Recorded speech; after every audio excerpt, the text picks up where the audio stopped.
Jésus-Christ est Seigneur. Alléluia. Et ce soir, nous voulons l'élever, nous voulons le célébrer. C'est lui seul qui mérite la gloire. Amen. Amen. En tout cas, tout ce qu'on m'a dit de moi, moi je donne ça à Jésus. Alléluia. Je fais un transfert de reconnaissance. Un transfert, comme les gens font le transfert d'unité. Moi aussi, je fais un transfert. Tout ce qu'on dit sur moi, j'ai fait le transfert. Alléluia. Parce que lui seul mérite la gloire. Amen. Lui seul mérite l'acclamation. Peu importe ce que Dieu fait avec un homme, cet homme reste un homme. Amen. C'est vrai que on va reconnaître que Dieu fait quelque chose avec quelqu'un. Mais les apôtres déchiraient leurs vêtements. Quand on voulait les élever parce qu'ils avaient fait un miracle, ils déchiraient leurs vêtements. Ils disent non, nous sommes des hommes comme vous. Ne nous placez pas à un niveau de la divinité. Ne nous placez pas à un niveau d'idolâtrie. Alléluia. Et une des grâces que Dieu nous fait, c'est d'avoir cette lucidité. En dépit de tout ce qui peut se passer, nous reconnaissons que nous sommes des hommes. Notre place est à ses pieds. Alléluia. Un seul mérite d'être élevé. Et ce soir, ou pendant ces 2 jours, si tu es béni, si tu es restauré, s'il y a une guérison, s'il y a quoi que de soit qui t'arrive d'extraordinaire, sache une chose, l'auteur de tout ça, c'est Jésus-Christ. Alléluia. Donc la première personne que tu vas commencer à célébrer, c'est Jésus. La personne de qui tu vas témoigner, c'est Jésus. Alléluia. Dieu peut passer par un canal, mais le canal reste un canal. Alléluia. C'est comme la soupe de scie. C'est eux qui envoient, le tuyau envoie l'eau, mais c'est à la soupe de scie que tu payes la facture. Est-ce que c'est pas vrai? Est-ce que le tuyau peut recevoir l'argent de la facture? Est-ce que vous voyez ce que je dis, non? C'est une image, quoi. Alléluia. Amen. Que Dieu soit béni. Donc, vraiment, soyez les bienvenus, chers frères et sœurs en Christ, chers bien-aimés, à cette conférence qui se déroule sur 2 jours. Donc, à partir d'aujourd'hui, vous êtes les bienvenus. Merci d'avoir honoré notre invitation. Au milieu de toutes vos activités, tout ce que vous avez à faire, vous avez eu cette considération de venir participer à ce programme. Voilà, nous sommes encouragés par votre présence, nous sommes bénis par votre présence et nous croyons que le Seigneur va pouvoir aussi nous communiquer ce qu'il a mis à cœur. Amen. Donc, soyez les bienvenus. Je tiens véritablement à reconnaître vraiment cette considération que nous avons accordée. Il y a plein d'autres personnes à cette heure-ci qui font autre chose, mais vous avez décidé de venir à cause du Seigneur. Nous savons que c'est le Seigneur qui vous a attiré, c'est pas nous. Amen. Mais nous sommes, en tant qu'instrument de Dieu pour organiser ce programme, nous sommes encouragés par votre présence. Donc que Dieu soit béni. Alors, je voudrais aussi bénir Dieu pour tous ceux qui contribuent d'une manière ou d'une autre à ce programme par leur disposition, leur disponibilité, des ouvriers de Dieu qui sont là pour accueillir, pour aider à l'animation, à l'organisation de ce programme. Que la paix de Dieu, la grâce de Dieu soit avec vous. Amen. Voilà. Aujourd'hui, nous finissons autour de 21h. Demain, nous commencerons un peu plus tôt, donc à 16h, et nous serons ensemble jusqu'à 20h, 21h par là. On aura plus de temps demain. Donc, on espère que les uns et les autres pourront effectuer le déplacement encore. On va plus développer demain. Aujourd'hui, c'est plus une introduction. Alors, nous attendons au Seigneur. Et avant de commencer, je voudrais bénir le nom du Seigneur aussi pour tous ceux qui nous suivent sur Internet, parce que l'événement que nous sommes en train d'avoir est retranscrit en direct sur notre page Facebook. Et donc, je voulais saluer tous ceux qui nous suivent sur Facebook à travers le monde entier, aux États-Unis. On a des bien-aimés là-bas. Que la grâce de Dieu soit avec vous. Ceux qui nous suivent en Afrique, en Côte d'Ivoire, qui n'ont pas pu venir ici depuis l'intérieur du pays, mais qui ont été intéressés par ce programme, que Dieu vous bénisse tous. Et tous ceux qui sont un peu partout. Que la paix de Dieu soit avec vous. Amen. Voilà. Et donc, je vais simplement prier. Seigneur, je veux te rendre grâce. Nous te soumettons ce moment. Nous prions que toute œuvre de l'ennemi soit renversée, soit brisée. Ce soir, que ton esprit se meut au milieu de nous. Que ta parole vienne pour nous éclairer. Seigneur, que l'essence de ce que tu veux nous communiquer, nous puissions le recevoir. Ce soir, au nom de Jésus. Seigneur, permets-nous d'être disposés. Seigneur Père, et que toute la gloire te revienne. Nous voulons proclamer ton règne en Côte d'Ivoire, proclamer ton règne dans cette nation, dans l'église de Côte d'Ivoire, que ta paix, Seigneur mon Dieu, soit au milieu de nous et que tes enfants puissent s'entendre autour de ta parole, autour de ta personne, qu'ils soient rassemblés pour la seule gloire de ton nom. Merci Seigneur Jésus pour tout, que toute la gloire te revienne. Amen. Amen. Amen. Je voudrais aussi, par la grâce de Dieu, saluer tous les chrétiens chrétiennes qui sont dans cette salle ou qui nous suivent sur Internet. Que la grâce de Dieu soit avec vous. Je voudrais saluer tous ceux qui font l'œuvre de Dieu, des pasteurs, des prédicateurs, des évangélistes, peu importe le rôle qu'ils jouent dans le corps de Christ, mais des gens qui portent la charge de l'œuvre de Dieu. Que Dieu vous soutienne, que Dieu vous fortifie. À travers Internet ou comme ici dans cette salle, voilà, je voudrais vraiment vous saluer et que le Seigneur vous soutienne dans ce que vous faites pour lui. Amen. Alléluia. Donc, le thème de notre conférence, c'est « Christ est-il divisé ?» Alléluia. Je sais que ce thème a suscité beaucoup de questionnements avant même ce jour et continue de susciter des questionnements même ce soir. Et nous comptons sur le Seigneur pour nous aider à répondre à cette préoccupation. Christ est-il divisé? Amen. Donc, aujourd'hui, c'est plus une introduction par rapport au thème. Nous avons abordé des éléments aujourd'hui. Demain, nous aurons la possibilité d'avoir des questions-réponses par rapport à tout ça. Et nous comptons sur la grâce de Dieu aussi pour avoir des temps de prière afin que Dieu puisse aussi agir au milieu de nous. Les réunions chrétiennes ne sont pas des réunions simplement où nous discutons, où nous parlons. Ce sont des réunions aussi où il y a des actions qui se posent. Amen. Nous comptons sur l'Esprit de Dieu qui se meut pour pouvoir agir dans le domaine de l'invisible. Parce qu'il y a beaucoup de choses avec lesquelles nous venons ou qui concernent nos vies qui ne se voient pas à l'œil nu. Amen. Et ce n'est pas seulement des discours qui peuvent changer cela. Alléluia. Nous croyons que dans nos rassemblements chrétiens, avec la présence de Dieu, ce genre de choses aussi peuvent être solutionnées. Amen. Donc nous aurons certainement des temps de prière où nous pensons que le Saint-Esprit pourra agir pour guérir, pour délivrer, pour restaurer, pour soutenir des personnes qui en ont besoin. Amen. Donc attends-toi à tout. C'est-à-dire, dès lors qu'on est là, toutes sortes de choses peuvent se passer. Amen. Ne te dis pas, les chaises sont bien rangées. Les chaises peuvent être dérangées à tout moment. Amen. Ne te dis pas, non, je suis venu comme ça, je vais partir comme ça. Tu peux venir d'une manière, tu repartiras d'une autre manière. Amen. Donc, je veux t'encourager à être sensible à tout ça. Ne regarde pas avec tes yeux physiques, mais sois sensible à l'Esprit de Dieu. Attends-toi à Dieu. Alléluia. Non, on ne sait pas tout, mais Dieu sait tout. Si tu le cherches, tu vas le trouver. Alléluia. Amen. Donc, nous voulons donc aborder aujourd'hui, comme je dis, avec le temps que nous avons, nous allons introduire donc ce thème, Christ est-il divisé. J'exhorte chacun à avoir sa Bible, à avoir de quoi noter, de suivre avec nous les versets et même les points que nous allons aborder. S'il y a des choses, l'objectif d'une conférence, ce n'est pas de partager plein d'informations et puis quand on a fini, tu ne comprends rien. Tu as plus de migraines qu'avant de venir ici. L'objectif, c'est de pouvoir clarifier des choses difficiles. Amen.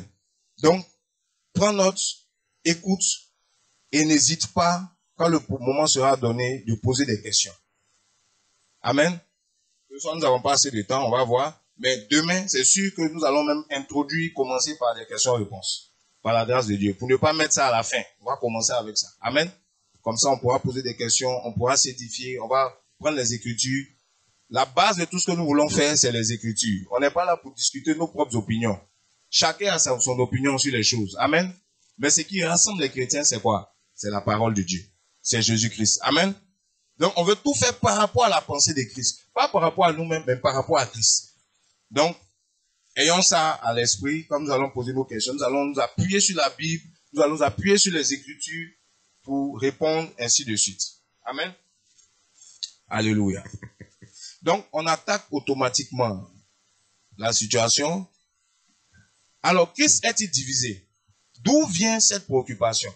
Il y a quelques années, ça va faire 5-6 ans, en fait, Christ est-il divisé? C'est le titre d'un livre que je suis en train d'écrire, que le Seigneur m'a mis à cœur. Et c'est une préoccupation sur laquelle le Seigneur a attiré ma sensibilité depuis quelques années.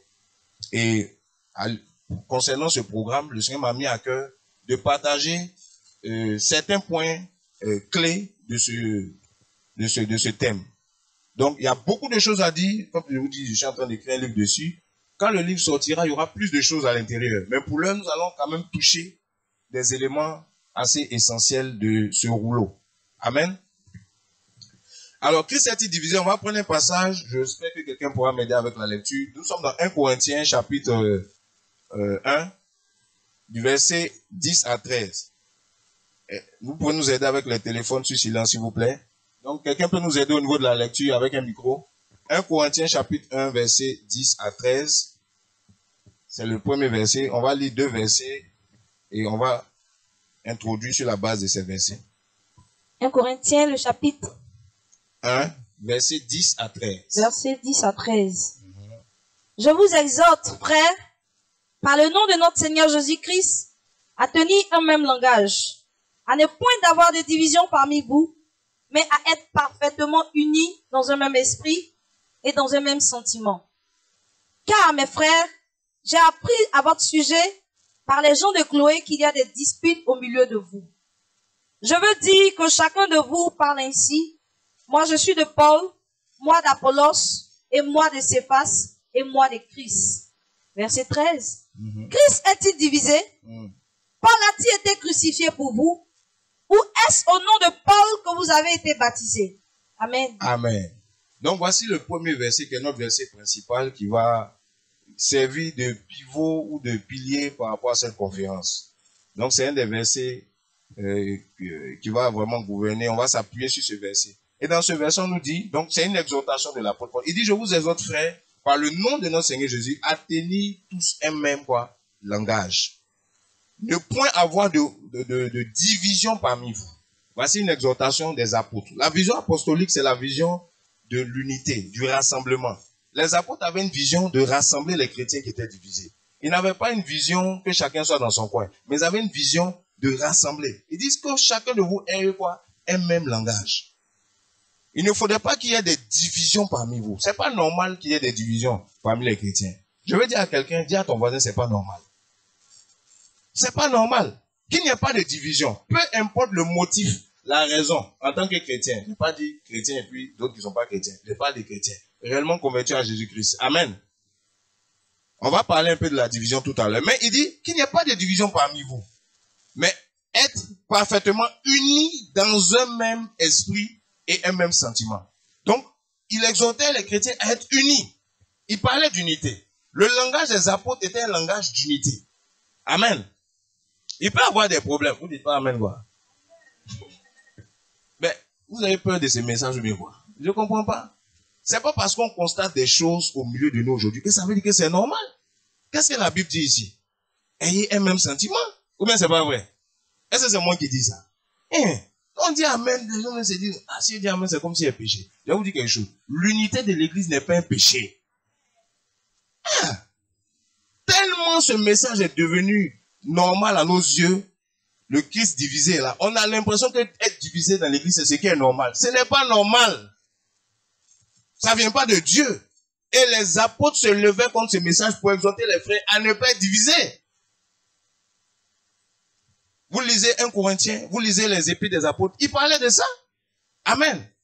On va aller même plus loin. Mais regardons un peu déjà ce qu'on nous dit dans ce verset. Donc, ne soyez pas divisés. Il dit, mais à être parfaitement unis. Il n'a pas dit d'être anormalement unis. Parfaitement. On peut faire semblant d'être unis alors qu'on n'est pas unis. Il dit parfaitement. Il ne faudrait pas que ce soit quelque chose de l'apparence, mais il faut que ce soit réel. Il dit unis parfaitement comment? Il dit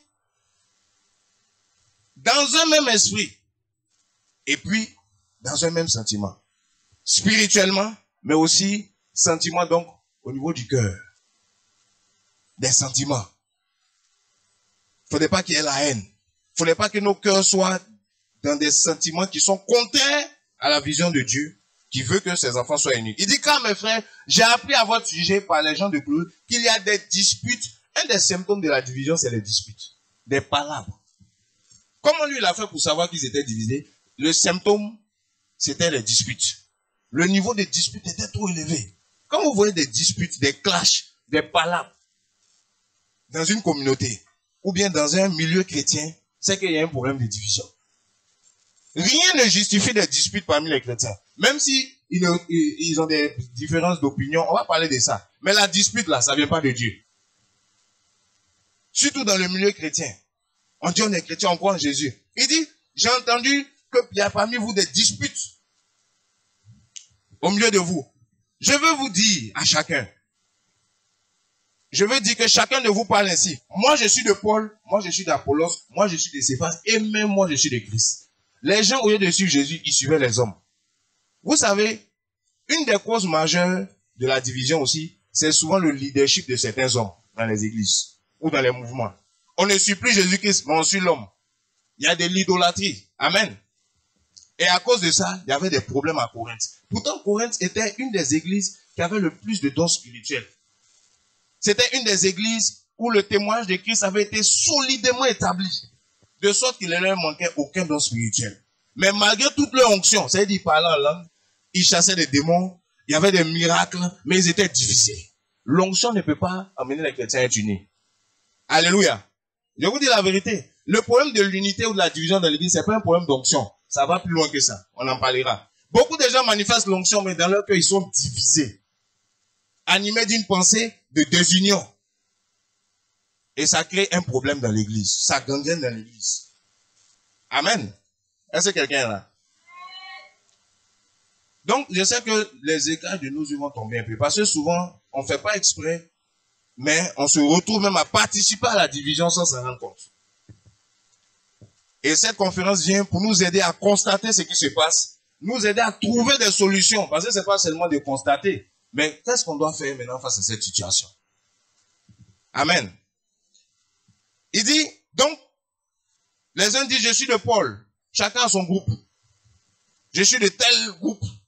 Nous, c'est comme ça on fait ici. Nous, c'est comme ça on pense ici. Vous n'êtes pas avec nous, etc. Même au temps du Seigneur, les apôtres aussi disaient, il y a d'autres qui chassent au nom de Jésus, mais ils ne sont pas avec nous. On veut les empêcher même de chasser au nom de Jésus. Au temps de Jésus, hein, les disciples fonctionnaient comme ça. C'est pas un problème qui date d'aujourd'hui. Amen. Il n'y a rien de nouveau sous la terre. Les mêmes pensées qui ne sont pas de Christ animent encore certains. Parce que Dieu leur a accordé le privilège de faire l'œuvre de Dieu. Il commence à disqualifier d'autres d'une manière ou d'une autre. Amen. Maintenant, il dit au verset 13, Christ a-t-il divisé? Paul a-t-il été crucifié pour vous? Je vais demander à quelqu'un ce soir, c'est qui a été crucifié pour toi? Alléluia. Est-ce que tu es là? Qui a été crucifié pour toi? Qui est mort pour toi? C'est qui tu invoques quand tu pries là? C'est Jésus, non? Faut le mettre à sa place ou mettre les hommes à leur place. Alléluia. Un des problèmes qui gangrène dans l'église, c'est que Jésus qui a été crucifié, au nom duquel on s'est fait baptiser, on l'a mis de côté et on est en train de suivre des hommes. C'est un des problèmes de la division qui est là. Si on mettait Jésus-Christ à sa place, il n'y aurait aucune division dans l'église. C'est pour ça que Paul, il a réglé. Il dit, mais c'est qui a été crucifié pour vous? C'est Paul? C'est qui? C'est moi? C'est qui? Ce nom de Paul avait été divisé. Et c'est ici que nous ouvrons notre lucane pour tout à l'heure. Alléluia. Ça, c'est notre premier verset. On va lire un deuxième verset. Le deuxième verset, c'est dans Jean, chapitre 17, verset 20 à 21. Ce sont les deux versets sur lesquels on va naviguer. Aujourd'hui, on va plus s'attarder sur le premier verset, mais on va lire quand même le deuxième verset pour qu'on ait une idée. Demain, nous allons plus nous attarder sur le deuxième verset. Amen. Donc, Jean, chapitre 17, verset 20 à 21. Tu peux lire notre sœur. Jean, le chapitre 17, verset 20 à 21. Verset 17. Sanctifie-les par ta vérité. Ta parole est la vérité. Comme tu m'as envoyé dans le monde, je les ai aussi envoyés dans le monde. Verset 20. C'est ça? Donc, 20 à 21. 20 à 21. Verset 20. Tu as lu plus tôt. Tu n'as pas lu là-bas. Ce n'est pas pour eux seulement que je prie, mais encore pour ceux qui croiront en moi par leur parole, afin que tout soit un, comme toi, Père, tu es en moi, et comme moi, je suis en toi, afin qu'eux aussi soient en nous, parce que le monde croit que tu m'as envoyé. Amen. Amen. Bon, je lis dans ma version aussi, en appui. Alors la Bible dit ceci. Il dit, ce n'est pas pour eux seulement que je prie. Donc Jésus est en train d'intercéder, de prier pour tous ceux qui vont croire en sa parole. Il est en train de prier pour ce qu'ils vont devenir, pour la manière dont ils vont évoluer, la manière dont ils vont progresser. Il est en train de déclarer des paroles qui doivent affecter notre existence en tant que chrétien. Il dit, je te prie, non pas seulement pour eux. Eux là, c'est les 12, les disciples qui étaient avec lui en son temps. Amen. Il dit, je te prie pas seulement, pas pour eux seulement je prie, mais encore pour ceux qui croiront. Donc il parle au futur, en moi, par leur parole. C'est-à-dire que quand les apôtres vont commencer à prêcher et à répandre la bonne nouvelle dans le monde entier, les nouveaux chrétiens du futur là, jusqu'en 2021, là, comme nous, là, qui avons cru des milliers d'années plus tard, là, Jésus faisait une prière du futur. Ça voit un peu. Il dit, j'ai pu pousser, il ne croit pas encore, mais j'intercède déjà pour, je les scelle dans ma parole. Que cette parole-là, les trouver dans le futur, là-bas. Déjà, à son temps, là-bas. Donc, il n'a pas seulement intercédé pour ceux de sa génération, il a couvert jusqu'à son retour. Tous les chrétiens qui vont donner leur vie à Jésus-Christ doivent être affectés par cette parole. Amen. Il dit donc, je te prie pour eux qui croiront en moi par leur ministère, par leur parole. Afin que tout soit comment? Un. Comme toi, Père, tu es un en moi. Toi et moi. Et comme je suis en toi, afin que aussi, eux aussi soient un en nous. Pour que le monde croit que tu m'as envoyé. Amen. Est-ce que quelqu'un peut dire Amen? Donc Jésus-Christ maintenant insiste lui-même. C'est plus les apôtres.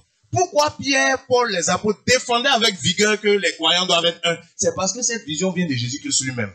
Jésus-Christ priait pour ça. Il est mort pour engendrer un corps, pour engendrer une entité, l'Église. Les chrétiens sont censés être un, unis. C'est pas normal que les chrétiens soient désunis. Pour quelque raison que ce soit, ce n'est pas normal du tout. Quand Jésus suscitait son Église, il savait que les gens allaient avoir des différences d'interprétation. Il savait que les gens allaient avoir des diverses manières de sensibilité. Toutes les raisons qu'on trouve aujourd'hui pour dire qu'on est divisé là. Jésus savait ça, mais il a dit quoi? Il faut qu'il soit un. Est-ce que quelqu'un m'entend? C'est comme quand Dieu a créé Adam et Ève. Il savait que l'homme est faible, que la chair est faible, qu'ils vont manger le fruit défendu. Ils vont chuter, c'est pas vrai?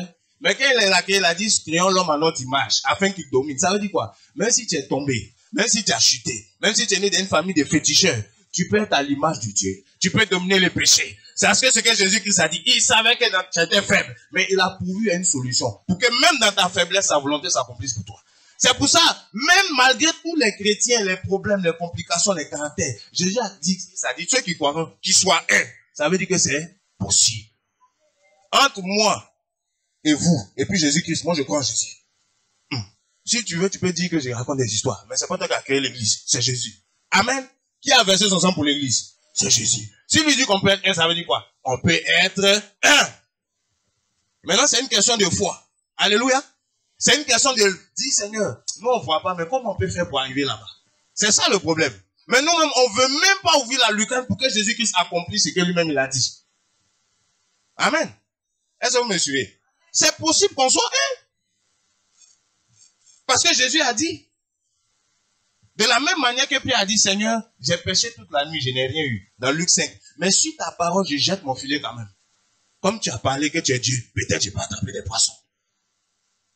Il y a des efforts qu'il faut faire. Il ne faut pas marcher en fonction de ce que tu as déjà fait avant.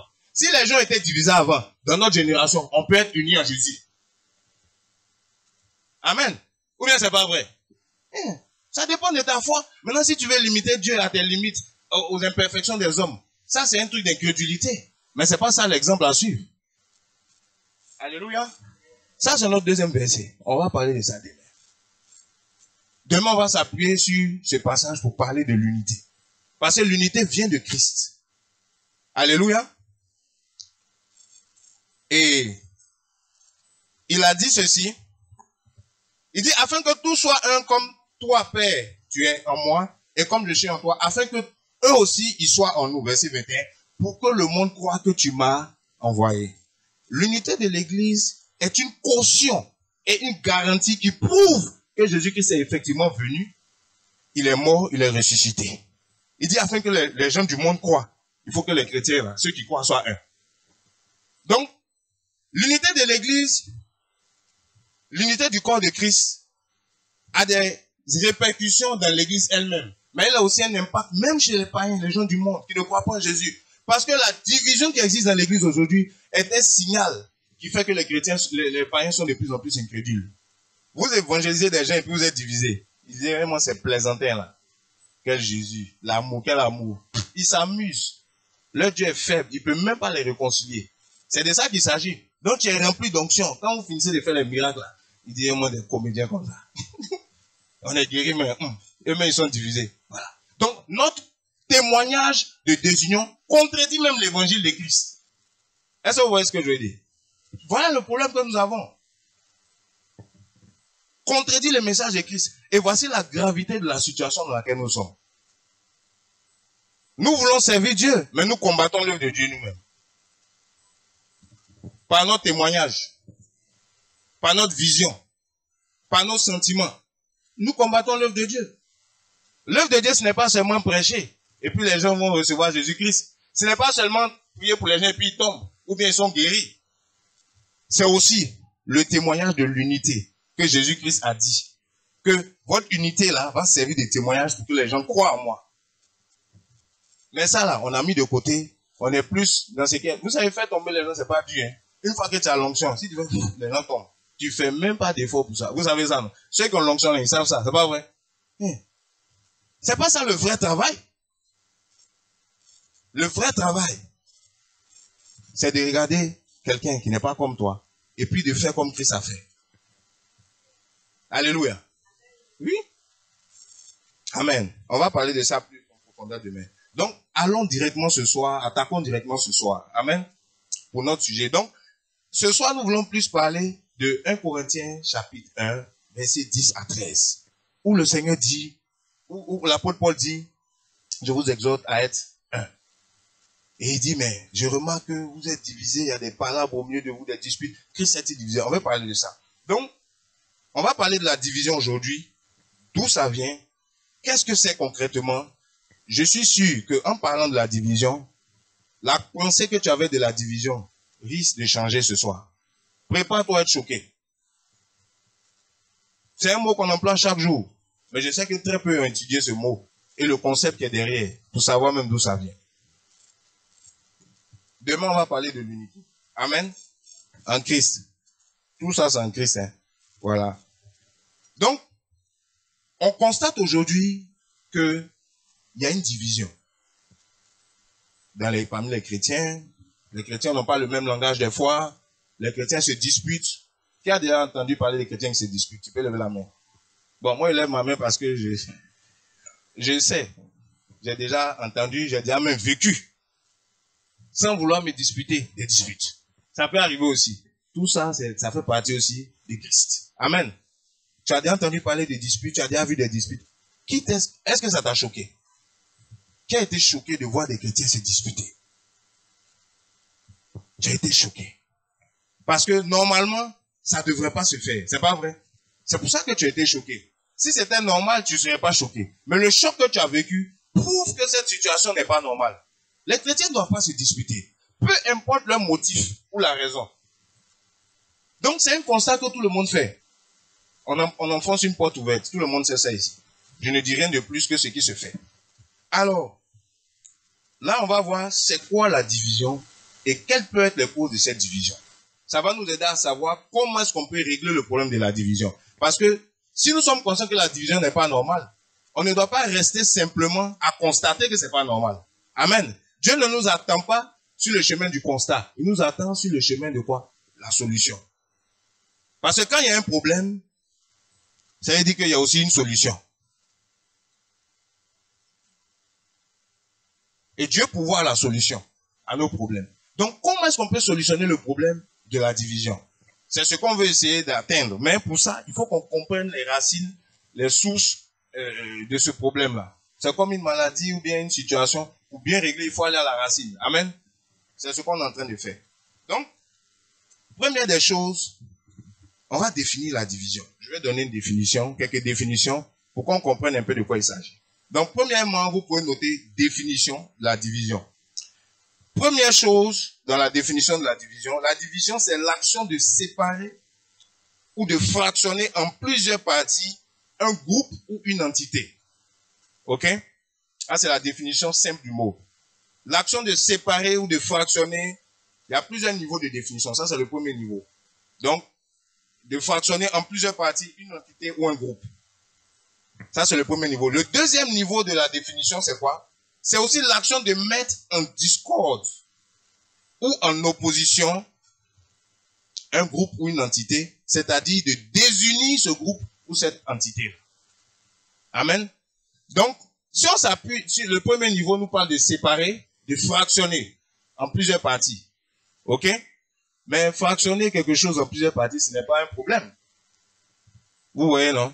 Oui, tu peux diviser un gâteau en trois, c'est pas méchant.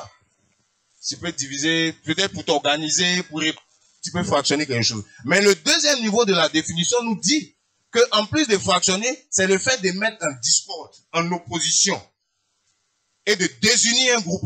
Là, ça nous interpelle un peu. Amen. La division, c'est pas seulement fractionner, mais en fractionnant, on met ces différentes parties qui ont été fractionnées en opposition, en conflit. Ok? Ça, c'est le deuxième niveau. Et c'est valable. Partout où vous allez voir des gens qui sont séparés, fractionnés, et qui sont en opposition, il y a une œuvre de division qui est là. Parce qu'on peut être séparés, parce que, bon, on ne contient pas dans la même salle, on se divise, on se sépare plutôt. Le groupe va ici, le groupe va ici. On ne tient pas dans le même lieu, on peut se séparer, s'organiser en plusieurs sections, mais on n'est pas en opposition. Ok? On n'est pas antagonistes, on n'est pas opposés les uns vis-à-vis des autres. Quand maintenant l'opposition vient, où on devient des adversaires, on se bat, il y a un conflit qui naît, là on parle de division. Vous voyez la différence, hein? Voilà. Donc la division va impliquer le combat, c'est-à-dire le conflit. En plus de la séparation. La séparation n'est pas mauvaise, mais c'est le conflit qui vient s'ajouter, c'est ça qui est l'œuvre de la division. Vous comprenez? Ok. Donc, on peut ajouter le mot désaccord comme synonyme. Donc, être en désaccord, être en rupture. Ok? Ce sont des synonymes du mot division. Ok? Et puis, il y a un autre mot aussi qui vient, quand je faisais la recherche, c'est le mot zizanie. Un mot qui est bizarre quand même, zizanie. Donc, zizanie aussi, la zizanie, qui signifie la confusion, ça aussi, c'est un synonyme de division. Le manque d'ordre, il n'y a pas d'ordre, il y a une confusion. On va revenir un peu sur ce mot après, ok? Voilà. Et la division est le produit, ça c'est si vous voulez, le troisième aspect de la définition qu'on est en train de donner. Donc, premier point, c'est la séparation, fragmentation. Deuxième aspect, c'est le mettre en opposition, vous voyez, en conflit, etc. Et puis, le troisième aspect maintenant, c'est quoi? Le troisième aspect de la division, c'est que la division est le produit de deux ou plusieurs visions. Comme le mot dit, vision. On est d'accord? Donc, c'est deux. Donc, partout où il y a division, c'est que la même vision n'est plus partagée. Il y a un problème de vision. Le problème de la division va jusqu'au fondamental de la vision. Amen. Tant que la vision est unique, peu importe ce qui se passe, il n'y a pas de division. Parce qu'on réussit toujours à avoir un point de chute. Dans les échanges, dans les manières, on réussit quand même à dire. Mais quand la vision est touchée, peu importe les efforts de dialogue, de solutions qui sont cherchées, ça ne va jamais aboutir. Pourquoi? Parce qu'à la base, il y a plusieurs visions qui sont défendues. À partir de deux ou plus, on est déjà dans la division. Amen. Or, dans l'église, c'est une seule vision qui doit régner. Or, dans le royaume de Dieu, il y a une seule vision qui doit régner. Et c'est cette vision-là qui est censée nous unir. Si on dit qu'on a une seule vision, c'est alors impossible qu'on soit divisé. Mais si nous constatons que nous sommes divisés et que nous disons que nous avons une seule vision, nous sommes des menteurs. Il faut qu'on se répande. Parce qu'on est des hypocrites. Amen. Est-ce que tu es d'accord avec moi? Mais c'est la vérité. On reconnaît un arbre par ses fruits. Si vous avez une seule vision, qu'est-ce que la division fait là? Division. Ça n'a pas sa place. C'est impossible. Amen. C'est impossible qu'un manguier produise des pommes. Si un manguier produit des pommes, mais il dit, je suis un manguier quand même, vous allez lui dire quoi? Tu arrêtes ton truc là. Tu es un manguier, tu n'es pas un pommier. Ou bien tu es un pommier, tu n'es pas un manguier, défendamment de ce qui te défend. Vous voyez? Donc, tu es divisé, tu dis on a la même vision, on n'a pas la même vision. Si on a la même vision, on ne peut pas être divisé. Vous comprenez, non? Donc, il faut accepter les choses. Il ne faut pas avoir peur de dire ce qui est. Maintenant, une fois qu'on reconnaît le problème, on peut le traiter. Amen. Donc, voici un peu la définition de la division. Ce sont ces différents aspects-là. Et la Bible dit, dans Matthieu 12, 25, on peut lire ça rapidement. Matthieu 12, 25 nous dit ceci. Comme Jésus connaissait leurs pensées, il leur dit, tout royaume divisé en lui-même est dévasté. Tout royaume divisé en lui-même est dévasté. Continue. Et toute ville ou maison divisée contre elle-même ne peut subsister. Toute ville ou toute maison divisée contre elle-même ne peut subsister. Alléluia. Tout royaume divisé contre lui-même est quoi? Dévasté. Et toute ville ou toute maison. On n'a pas dit quelques villes ou quelques maisons. C'est-à-dire quoi? Quand on parle de la maison ici, on parle aussi de l'église. Une église divisée ne peut pas subsister. Un ministère divisé, un corps de Christ divisé ne peut pas prospérer. C'est impossible. C'est une loi spirituelle. Les gens commençaient à lui dire, toi tu es Belzébul, c'est pas Belzébul, tu chasses les démons. Il a fait une délivrance de quelqu'un. Il dit, non, mais ça c'est pas Belzébul, tu chasses. Il dit, mais ce que vous dites là, ça n'a aucun sens. Si vous connaissez les lois spirituelles, vous allez comprendre que même dans le royaume de Satan, ils sont unis. Un démon ne peut pas chasser un autre démon, parce qu'il sait que s'il fait ça, il est en train de faire quoi? Dévaster, détruire le royaume des ténèbres. Donc dans le royaume des ténèbres, ils font pas ça. Ça n'a rien à voir avec l'amour. Ils peuvent même manquer d'amour, mais pour que les affaires prospèrent, ils s'unissent quand même. Donc si vous saviez ça, vous n'allez pas dire que c'est pas Belzébul que je chasse les démons. Vous saurez que c'est pas le doigt de Dieu que je chasse. Parce que si je chasse, c'est qu'on est en opposition, on n'est pas unis. Est-ce que quelqu'un m'entend? Oui. Donc il a utilisé cette plateforme-là pour leur révéler ce principe-là. Il dit, tout royaume divisé contre lui-même ne peut être dévasté. Et toute ville ou toute maison divisée contre elle-même ne peut subsister. Donc, un des avantages que l'église doit avoir, c'est d'être unie. Parce que aussi longtemps que l'église est divisée, elle est faible. Une maison divisée contre elle-même, elle n'a même pas besoin d'un ennemi pour l'attaquer. Elle va s'écrouler seule. Alléluia. Donc Jésus explique ça. Vous voyez pourquoi Jésus est contre la division dans l'église. Parce qu'une église qui se combat elle-même, une église qui est divisée contre elle-même, même si elle a l'onction, même si elle a les moyens, même si il y a des missionnaires, cette église n'ira nulle part. Un jour ou l'autre, elle va finir par faire quoi? S'effondrer. Ça le secours d'aucune main. Seul. C'est ce qu'on dit, non?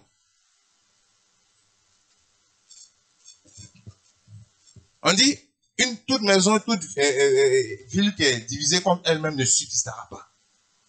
Seule comme ça, elle s'auto-détruit. Donc, qu'est-ce qui se passe? La première fois où on voit des hommes, une entité, subir les méfaits de la division, c'est dans Genèse 11.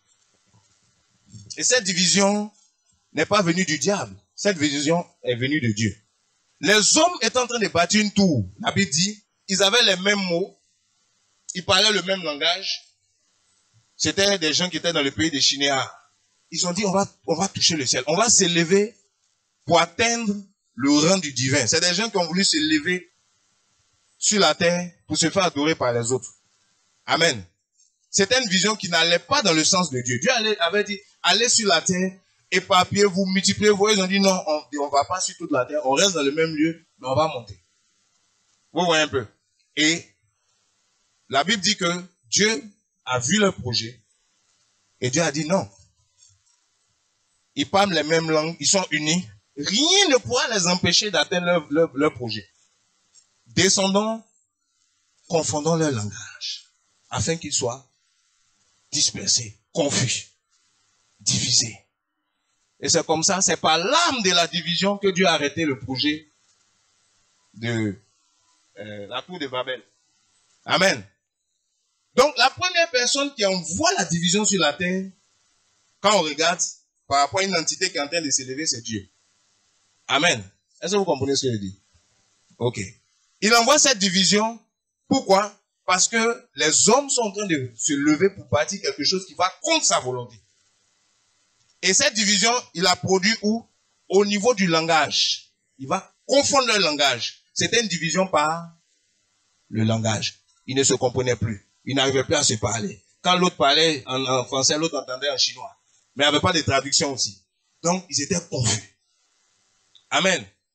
Et c'est comme ça qu'ils ont été dispersés, divisés, fractionnés. Ils étaient obligés de se séparer pour aller vers d'autres régions, malgré eux. Je vais nous dire quelque chose. Satan n'a rien créé. Ok? La division dans l'église ne vient pas de Dieu. On est d'accord? Parce que Jésus-Christ veut qu'on soit un. On a lu ça tout à l'heure. Mais, en ce qui concerne ceux qui s'opposent à Dieu, ceux qui sont dans des visions contraires à Dieu, Dieu des fois leur envoie la division pour arrêter leur projet. La confusion. C'est ça la tour de Babel. la confusion par la langue, le mélange. Ils ne pouvaient plus se parler. C'est Dieu qui les a frappés des divisions. La division, dans ce contexte, est une arme de Dieu pour frapper l'adversaire. Est-ce que vous comprenez ce que je veux dire? C'est une technologie que vous ne connaissez pas. C'est Dieu qui a envoyé ça. Il dit, confondons les langages. Il a fait quelque chose. Les gars qui se comprenaient, qui étaient en train de progresser, ils ne peuvent plus se progresser. Ils sont stoppés. Dieu n'a pas envoyé un ange. Dieu n'a pas envoyé une armée. Est-ce que vous voyez ce que je dis? Un petit truc, il a touché ça et puis il les regarde maintenant. Eux seuls, ils sont en train de se battre, ils se sont séparés. C'est une arme de pointe. Est-ce que vous me comprenez? C'est Dieu qui a créé ce truc-là. Maintenant, on part de là. Je parlais de ça pour qu'on comprenne quelque chose. La division aujourd'hui qui existe dans l'église est l'œuvre du diable. Ce n'est pas l'œuvre de Dieu. On a vu que Jésus veut qu'on soit unis. Mais Satan s'oppose à l'unité des chrétiens. Pourquoi? Parce que tant que les chrétiens sont unis, rien ne peut les arrêter. Jésus a dit, je bâtirai mon église et les portes des séjours des morts ne prévaudront pas. C'est-à-dire dans la constitution de l'église, spirituellement, physiquement, socialement, à tout niveau, Satan est vaincu du début à la fin. Il n'y a même pas une option où il réussit dans l'affaire. Je vous assure, même quand un chrétien est faible, Satan échoue. Même quand un chrétien ne se porte pas bien, Satan échoue. Même quand Satan échoue du début à la fin. Il dit, les portes de ceux ne prévaudront point contre elle. Satan, c'est ça. Comment il va faire pour triompher de l'église? Il réfléchit, il cherche, il regarde. Il dit, mais il y a eu une fois où il y a eu quelque chose, des gens voulaient faire des trucs et puis ça n'a plus marché.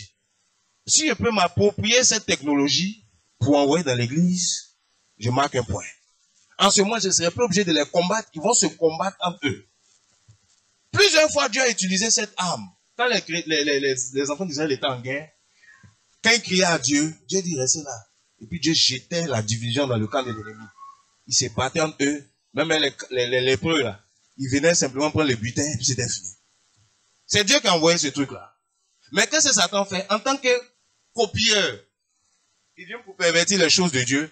Satan a récupéré ça, il a adapté ça par rapport à l'église et il utilise la même stratégie aujourd'hui pour vaincre les chrétiens. Les chrétiens ne savent pas. Vous comprenez? Comme l'ennemi adverse des enfants d'Israël, ils se battent entre eux, ils ne savent pas qu'il y a quelque chose qui les fait se tourner l'un contre l'autre. Aujourd'hui, c'est ce que Satan fait pour atteindre l'église. Amen. Mais à l'origine, on voit Dieu jeter la confusion, amener la division dans le camp de l'ennemi. Aujourd'hui, Satan a pris. Satan n'a pas inventé ça. Donc, si c'est notre Père qui a mis ces choses en place et qui nous éclaire dessus, on peut contrecarrer ça. Amen. C'est ce que je veux dire à quelqu'un. Il y a une solution à ça. C'est pas un truc qui doit rester comme ça, comme une maladie incurable. D'abord, il n'y a même pas de maladie incurable en Jésus. Il n'y a pas de solution de problème sans solution en Jésus. Tout problème a une solution en Jésus. Et même la division a une solution en Jésus-Christ. Je vous assure. Seulement, est-ce que nous croyons? Est-ce que nous ne sommes pas tellement affectés par la chose qu'on s'est dit non, c'est impossible? Vous voyez, c'est ça le truc. Donc, la première des conséquences de la division, c'est l'autodestruction de l'église. L'église se détruit seule, sans qu'un démon l'attaque, rien, parce que le principe de la division est activé. Ok? Deuxième chose, le monde incrédule a du mal à croire en Jésus-Christ. Ça, c'est une des conséquences de la division de l'église. Les païens ont du mal. Quand ils nous voient diviser, ils se disent leur truc, c'est des histoires. Leur Dieu n'est même pas capable de régler leurs différends. Leur Dieu n'est même pas capable d'envoyer le pardon, d'amener l'entente. Vous voyez? Etc. Alors, en quoi consiste cette attaque? Déjà, sachez qu'on n'a pas à lutter contre la chair et le sang. Hein? Donc, Éphésiens 6:12 nous dit quoi? On n'a pas à lutter contre la chair et le sang, on lutte contre les principautés, etc. Vous connaissez ce verset. Hébreux 6:12. Non, plutôt, Éphésiens 6:12. Hein? Voilà. Et donc, derrière ce problème-là, il y a des démons, il y a l'armée de Satan qui travaille à encourager la division dans l'église. L'incompréhension des chrétiens. C'est très favorable pour le royaume de Satan. Donc, eux, ils travaillent pour que ça progresse. Ils travaillent à ce qu'il y ait un problème comme ça. On va arriver tout de suite sur le nœud de notre intervention de ce soir. Pour voir comment est-ce que Satan s'y prend exactement pour développer la division. ou pour promouvoir la division dans le milieu chrétien, puisqu'on sait que ça ne vient pas de Dieu. Mais cette attaque que Satan mène, c'est d'abord contre le corps de Christ, c'est-à-dire tous les chrétiens sont ciblés par l'attaque de division que Satan lance contre l'Église. Il n'y a pas un chrétien qui est épargné, même si tu ne sais pas, tu es ciblé. Pourquoi? Tu as un outil potentiel que Dieu peut utiliser pour changer la donne. Tu peux être un vecteur d'union. Tu peux être un vecteur d'unité dans l'Église. Donc Satan a intérêt à te maintenir dans une vision contraire. Tout chrétien, peu importe ce que tu fais, qui tu es, on est ciblé. Satan, les démons s'organisent pour que, par les circonstances de nos vies, par des situations qui se sont arrivées dans l'église, etc., des choses qui ont touché ton âme, ton sentiment, qui ont touché ton cœur, etc., pour que tu sois dans une vision de division. Amen. Oui, je vous assure, hein. Ça, c'est l'une des armes des temps de la fin. Dans les temps de la fin, c'est pas faire tomber quelqu'un dans l'impudicité qui a un problème. Parce que dès qu'on entend impudicité, tout le monde est alerté. C'est pas ça? Oui. Ça, c'est des vieilles armes, ça marche plus trop. Les chrétiens sont avertis par rapport à sa corruption, tout ça. Ou bien c'est pas vrai? Les gens même dénoncent ça. Mais la division, ça touche l'âme. Quand on est blessé, ah, pourquoi on m'a jugé? Ah, pourquoi tout ça? Machin, ça te touche ta personne. Donc, même si tu vas pas forniquer, tu peux être un acteur de division. Même si tu vas pas mentir, tu peux être un acteur de quoi? Division. C'est encore plus subtil. Est-ce que vous voyez un peu? Oui. Quoique, dans notre génération, même ceux qui sont censés être les plus spirituels sont utilisés par Satan pour œuvrer à la division de l'église. Ils s'en rendent même plus compte. C'est pour vous parler du niveau de la chose. Amen. Est-ce que quelqu'un est là? Dis Amen. C'est la vérité. Et beaucoup de chrétiens aujourd'hui sont sur le coup de cette attaque, sans s'en rendre compte. Quand ils se réveillent le matin, ils prient là. Mais dans leur esprit, il y a une division qui est dans l'église, c'est comme ça, c'est normal. Quand on se salue, ça va, ah, je suis chrétien, tu es chrétien d'où? Tu pries où? Ok. Dans ton cœur, déjà, on n'est pas la même chose, hein. C'est bizarre. Il y a déjà même si Dieu veut faire quelque chose là, c'est bloqué comme ça. Ton cœur est déjà, qui n'a jamais vécu ça? Moi, j'ai déjà vécu ça. Il y a déjà savé les gens, puis il me dit, mon cher, je suis prudent. Parce que Dieu nous a envoyé au milieu des serpents. Il faut être prudent. Il faut être simple, il faut faire attention. Parce que dans cette affaire de question, on ne sait plus qui est qui. La méfiance plus est rentrée dans l'église. Quand tu rencontres un chrétien, tu crois plus que Satan peut l'utiliser plutôt que Dieu peut l'utiliser. Le pourcentage de croire que Satan est en lui est plus élevé que de croire que le Saint-Esprit est en lui. C'est vrai ou c'est faux? C'est que tu es déjà affecté par l'attaque des divisions. Oui. Parce que la Bible dit que l'amour ne soupçonne pas le mal. Jésus mangeait dans la même assiette avec Judas. Satan était en Judas. Jésus mangeait dans la même assiette avec lui. Les apôtres, Jésus a dit, il y a un de vous qui est un diable. Personne n'est venu voir Jésus pour dire c'est qui. Ils étaient tellement remplis d'amour. Ah, quelqu'un est un diable ici. C'est que Dieu le sauve. Mangeons. Est-ce que quelqu'un peut dire Alléluia? Est-ce que quelqu'un peut dire Amen? Pourquoi? Parce que celui qui est en nous est plus grand que le diable qui est en lui. Donc même si on mange ensemble, s'il y a quelqu'un qui doit être affecté, c'est lui. On mange. Mais aujourd'hui, il est dans la prospérité. Non, il est dans l'idolâtrie. Non, il est ici. Bon, et ton Jésus qui est en toi qui est plus grand que celui qui est en lui là. Vous faites comment? Alléluia. Est-ce que quelqu'un m'entend? Personne ne s'est plaint pour dire non. Il a dit, il y a un diable au milieu de nous. C'est qui? Voilà une loupe pour vérifier qui est le diable. Ils ont laissé ça entre les mains de Dieu. Ils ont évolué. Ça n'a pas empêché Pierre de répondre à l'appel. Ça n'a pas empêché Jean de recevoir Apocalypse sur Patmos. Pourtant, ils ont mangé de la même assiette avec le serpent, le diable même qui était au milieu d'eux. Ça ne les a pas amenés à se diviser parce que Jésus a dit il y a un qui est un diable. Mais aujourd'hui, là, on est de plus méfiants, plus suspicieux même que jamais. C'est un problème d'incrédulité. C'est un problème qu'on est affecté par l'esprit de division. Ça fait que notre foi a diminué même. On ne pense même pas que Dieu peut nous utiliser pour aider ceux qui sont égarés. On pense que c'est eux qui vont nous influencer. C'est quel évangile ça? Est-ce que quelqu'un est là? Moi, je ne crois pas en cet évangile. Je crois en l'évangile de Jésus. Quand Jésus allait quelque part, c'est lui qui influence. Même si au début, on pense qu'il va boire, c'est un buveur, mais à la fin, les gens se convertissent. Ça, c'est Jésus. Parce que celui qui est en lui est plus grand. Bon, maintenant, il faut être sûr que tu es en Jésus, quoi. Sinon, si tu n'es pas en Jésus, c'est toi qui as changé. Ça, c'est clair aussi. Mais vous voyez un peu ce qui se passe aujourd'hui. Je suis sûr que tu as commencé à te reconnaître un peu. Moi, j'ai déjà fait ça. Tu salues quelqu'un et puis tu es prudent. On dit, les chrétiens, hey, pourquoi tu ne crois pas que le Saint-Esprit peut être avec lui? Et tu penses plus que le diable peut être avec lui. C'est une pensée qui est déjà pervertie. Vous voyez un peu? C'est pas normal. Là, ton voisin, c'est pas normal. Donc, le corps de Christ est visé. Tout le monde est visé. D'une manière ou d'une autre. Et sans s'en rendre compte, on est influencé par cette mentalité de division qui fait qu'aujourd'hui, les chrétiens, quand ils se saluent, c'est avec méfiance. Quand ils prient, c'est avec méfiance. Quand ils s'approchent, c'est avec méfiance. La méfiance est là. Et ça empêche le Saint-Esprit d'agir au milieu de nous. On n'a pas dit qu'il n'y a pas des dangers qui peuvent être là. Des dangers peuvent être là. Mais nous devons croire que le Saint-Esprit est plus grand que ces dangers-là.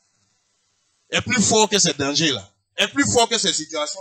Et qui va nous apporter des solutions. L'objectif n'est pas de fuir devant une montagne. C'est de lui dire de quitter là. Amen. Et Dieu peut le faire. Donc, pour évoluer, parce qu'aujourd'hui on n'a pas trop de temps, la première cible, c'est-à-dire c'est l'église en général, mais la première cible que Satan vise dans l'église, ce sont les hommes de Dieu, les pasteurs. Pourquoi? On va prendre un passage dans Zacharie. On va prendre même Matthieu 26, verset 31 rapidement. Et un autre verset, c'est Zacharie 13, verset 7. Ça parle de la même chose. On va lire Matthieu 26, verset 31. Vous allez voir de quoi je parle. Matthieu le chapitre 26, verset 31. Alors Jésus leur dit, je serai pour vous cette nuit une occasion de chute, car il est écrit, je frapperai le berger et les brebis du troupeau seront dispersées. Amen. Amen. Le premier truc qu'on a vu tout à l'heure, c'est toute maison divisée contre elle-même ne peut subsister. C'est une loi spirituelle. Ok? Le deuxième facteur que nous voyons, principe que nous voyons, c'est celui-là. Pour diviser un troupeau, un groupe, il ne faut pas frapper une brebis. Il faut frapper le berger. Est-ce que vous comprenez ça? Pourquoi? Les brebis se rassemblent toujours autour d'un berger. Voilà pourquoi je vais profiter de cette lucane pour équilibrer quelque chose. Vous savez, aujourd'hui, dans le corps de Christ, il y a un manque d'ordre, il y a un désordre, sous prétexte que on veut être simple, tout ça. On met tout le monde au même niveau, alors que tout le monde n'est pas au même niveau. On n'est pas en train de parler du niveau d'idolâtrie, ou du niveau d'élévation pour adorer les hommes. Non. Mais dans l'organisation de Dieu, il y a de l'ordre. Il y a des bergers, et puis il y a des troupeaux. Il y a des chefs de 100, il y a des chefs de 50, il y a des chefs de 1000, etc. C'est pas vrai? Tout le monde n'a pas la même charge dans l'œuvre de Dieu. Et quand Dieu te donne une charge, Dieu te donne une capacité supérieure à la normale pour gérer ce qu'il t'a donné à gérer. À cause de ça, la chute d'un berger n'a pas la même valeur spirituelle que la chute d'une brebis, qui n'est pas berger. Est-ce que vous voyez ce que je veux dire? C'est ce que ce passage-là dit. Pour pouvoir disperser un troupeau, il faut frapper le berger. C'est-à-dire que vous allez voir même que dans les guerres, quand il y avait la guerre, l'action était orientée vers le berger, le roi. Une fois que le roi était capturé, l'armée se dispersait. Parce que le roi a quelque chose qui permet de diriger, de leader l'armée. C'est une capacité que Dieu lui a donnée. Dans un groupe, tout le monde n'est pas la même chose. Un groupe chrétien, une église chrétienne, on est tous égaux en tant que croyants en Jésus-Christ. Dans la charge que Dieu nous a donnée, on n'est même pas la même chose. Je vous dis la vérité. Maintenant, pensez que je m'amuse. C'est biblique. C'est pas ça qu'on vient de lire ici. Pour disperser un troupeau, il faut frapper le berger. Ça veut dire que le berger rassemble. Vous voyez? Je profite en même temps pour clarifier ça. Parce que beaucoup se disent, mais pourquoi l'autre, on dit l'homme de Dieu, il veut s'élever. On dit non à l'élévation abusive et à l'idolâtrie des hommes de Dieu ou des serviteurs de Dieu. Un homme de Dieu est un homme. On ne doit pas l'adorer. On ne doit pas le prendre pour un Dieu. On est d'accord, hein? Mais, aussi vrai que Dieu l'a appelé et lui a donné une charge, dans sa charge là, il a plus d'impact qu'un chrétien normal. Ça c'est clair. Donc à cause de ça, même les démons, même le diable, même Satan ne le traite pas de la même manière que les autres. Parce que en le touchant lui, il touche l'église, il touche le ministère, il touche une assemblée. Quand David devait aller combattre, les hommes de David ont dit à David, toi, il ne faut pas partir. Parce que toi, seul, tu vaux 10 000 dans tout le monde. Si les gens t'ont touché, le peuple est perdu. Donc toi, reste ici. Nous, on va aller combattre. Toi, tu vaux 10 000 personnes. Vous imaginez, c'est de l'idolâtrie. Je demande à quelqu'un. Vous connaissez cette histoire, non? Bon, c'est de l'idolâtrie, là. Vous parlez plus, hein? Ok. Il a enlevé ça dans vos yeux. C'est comme ça qu'on dit ici, non? Oui, il faut sortir de cette hypocrisie-là. La Bible est claire. Vous prenez des parties de la Bible, vous cachez d'autres, et vous dites vous prêchez l'évangile. Ça, c'est l'évangile. Alléluia. Il dit, toi, seul, tu vaux 10 000 d'entre nous. Donc, reste ici.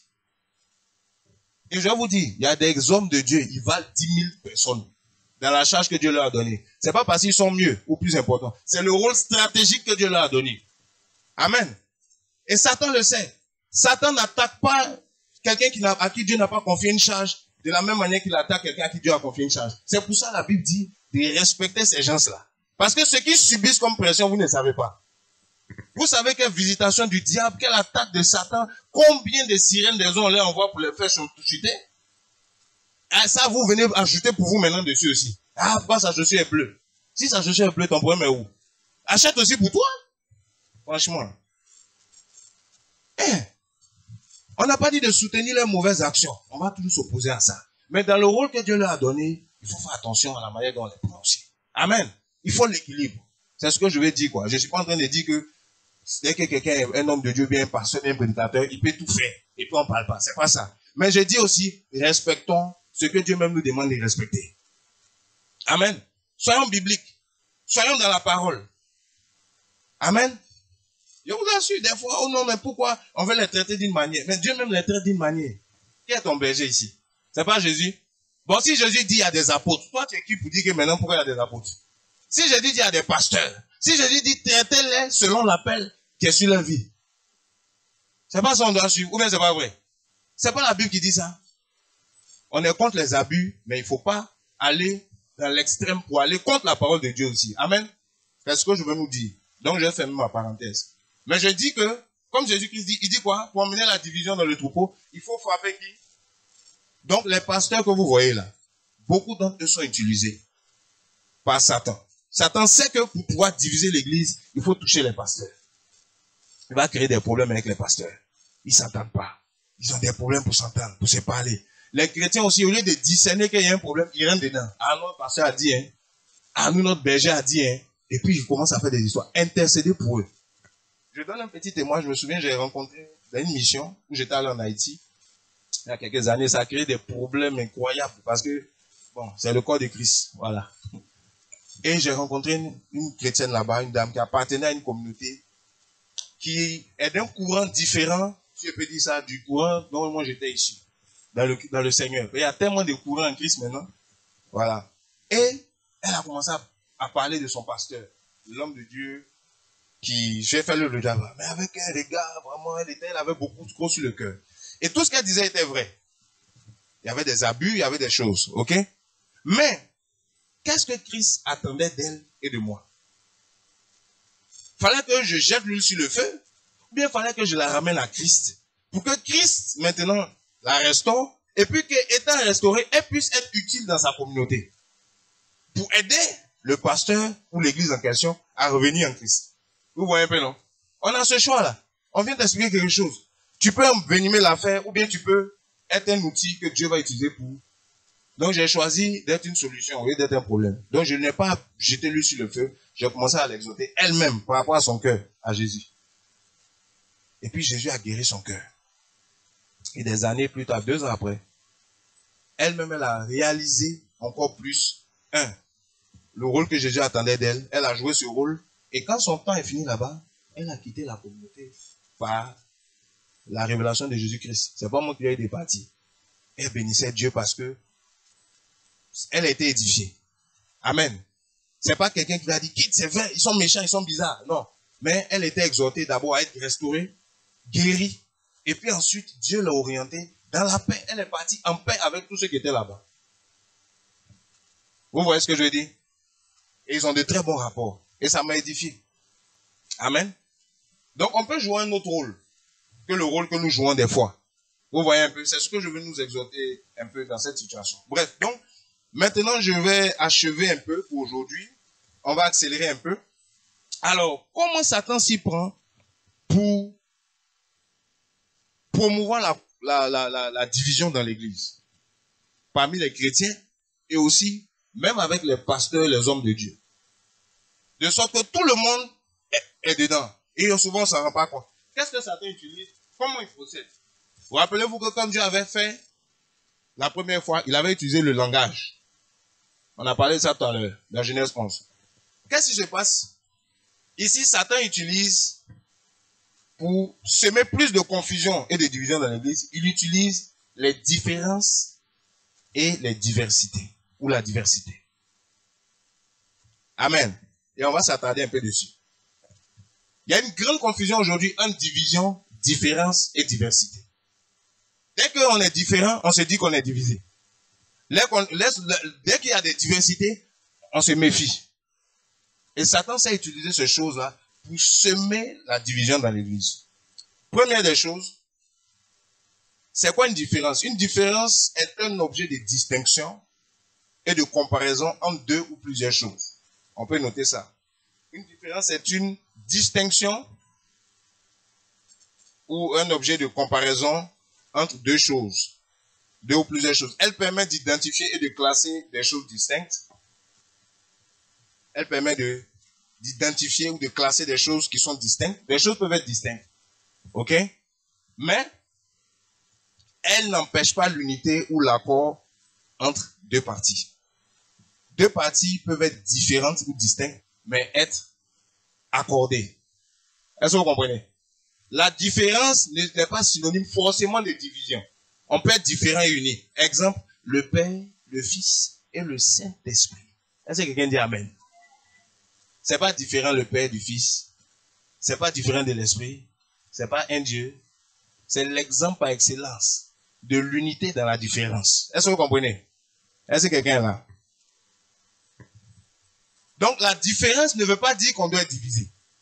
Forcément. La différence, c'est qu'il y a des caractéristiques qui nous permettent de nous identifier, de nous distinguer. On en parlera. Amen. J'ai donné l'exemple du Père, du Fils et du Saint-Esprit. Et puis, vous allez voir par exemple dans Philippiens 3, versets 15 à 16, la Bible dit que si quelqu'un est d'un autre avis concernant les choses qui avaient été énumérées, Dieu le clairera. Mais au point où nous sommes arrivés, marchons des mêmes pas. Pourtant, on a un autre avis. Comment on peut avoir un autre avis, une autre pensée et puis marcher des mêmes pas? C'est quand même bizarre. Vous comprenez? En fait, ici, ça parle de la différence. On peut avoir une approche différente des choses, mais le fondamental qui nous unit peut être là. La différence ne veut pas dire division forcément. Amen. C'est ce que je suis en train d'expliquer. Différent ne veut pas dire diviser. Aujourd'hui, pour nous, différent veut dire diviser. Ah, c'est différent, donc c'est... Non. Pas forcément. Le deuxième élément, c'est la diversité. Amen. La diversité représente le fait pour une entité de présenter plusieurs facettes, c'est-à-dire plusieurs apparences. Elle met en exergue la pluralité et la variété dans l'unité.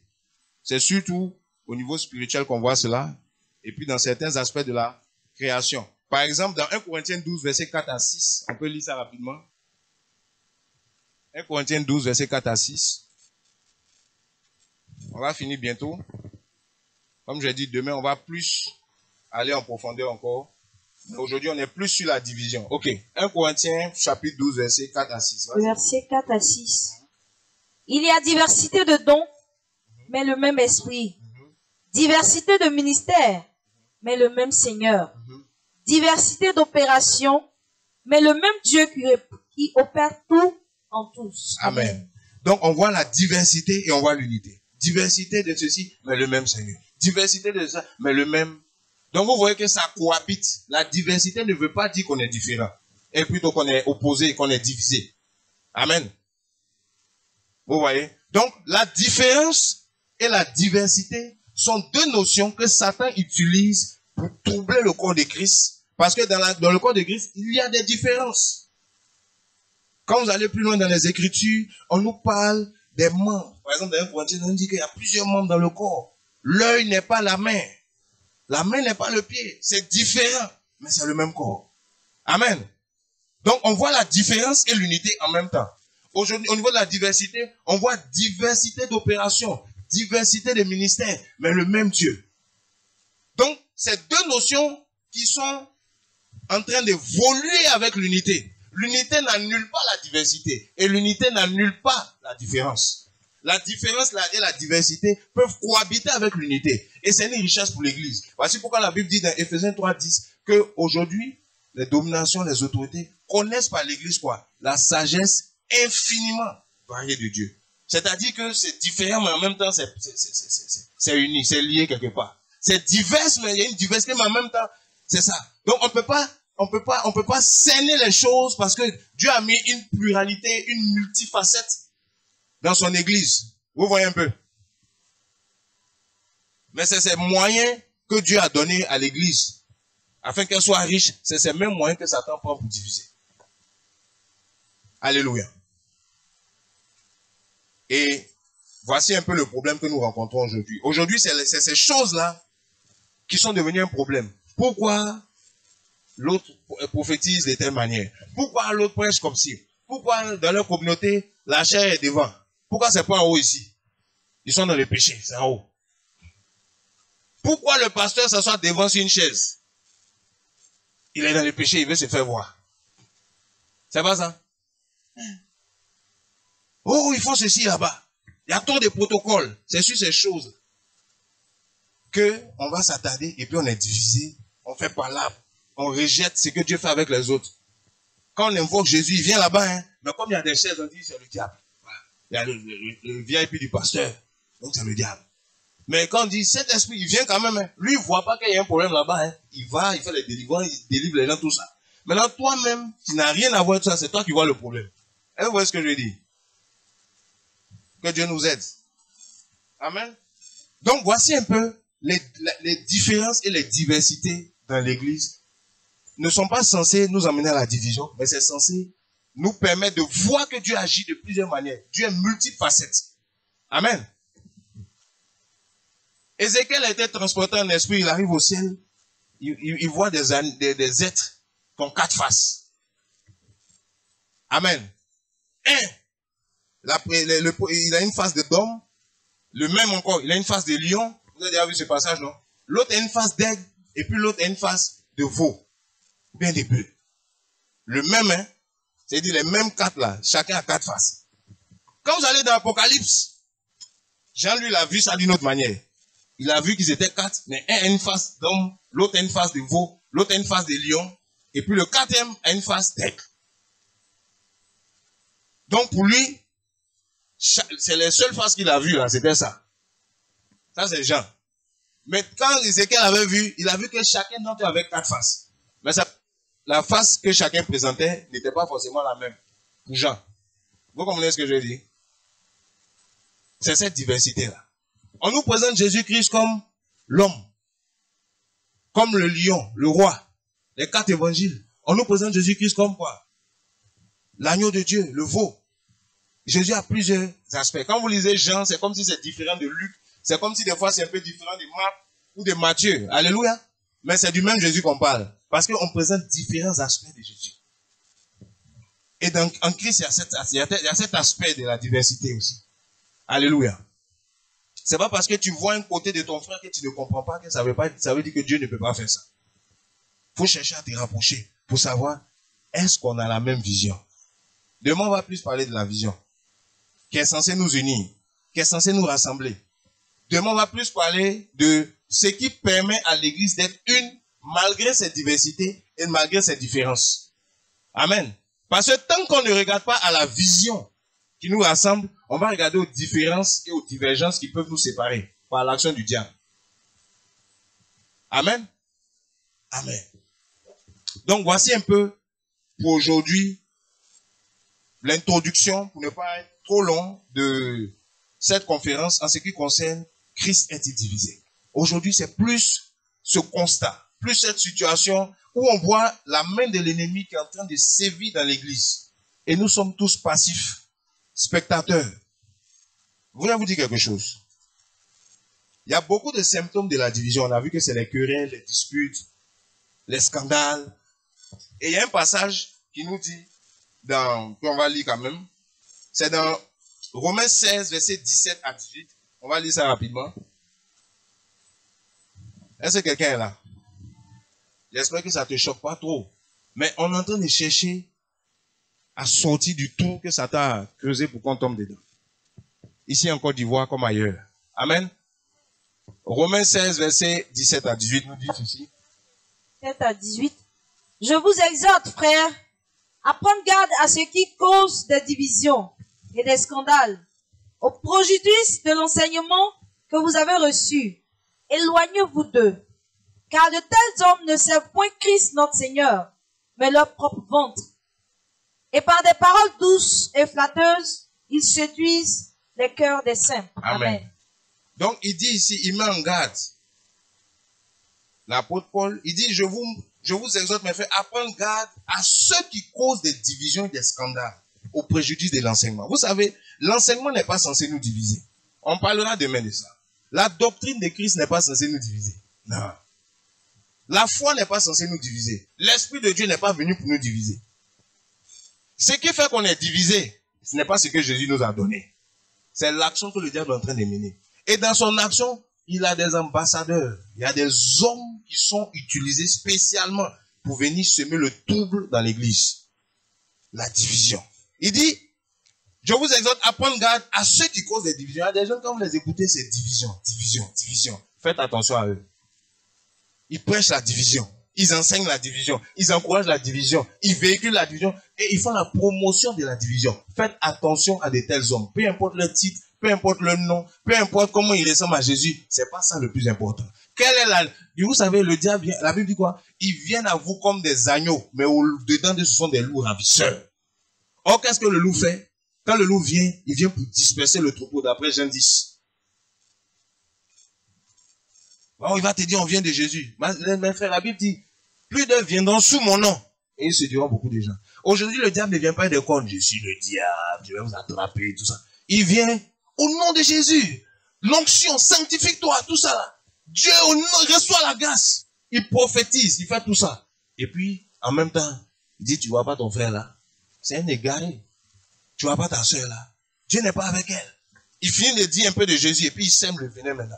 Vous savez, la capacité du diable, c'est pas de te prêcher tous les mensonges. Il te prêche 90% de vérité, ou 95%, et puis met 5% de mensonges. C'est fini. Un peu de poison, un peu de levain fait lever toute la pâte. C'est des sémences, ça vient toucher ton cœur. C'est vrai. La soeur, elle est bizarre. L'autre dit la vie en songe. C'est un sorcier. Il n'y a pas de gens, il n'y a pas de sorciers au milieu de nous ici. Pas décret fraternel. Il n'y en a pas? Oh, c'est un sorcier. C'est un égaré. Il a fait quoi? Ah, c'est un sorcier. Amen. Faut que ça change. Je vous dis la vérité. Il y a des gens qui sont martyrisés parce que l'esprit de division est en train de sévir dans le corps de Christ. C'est pas normal.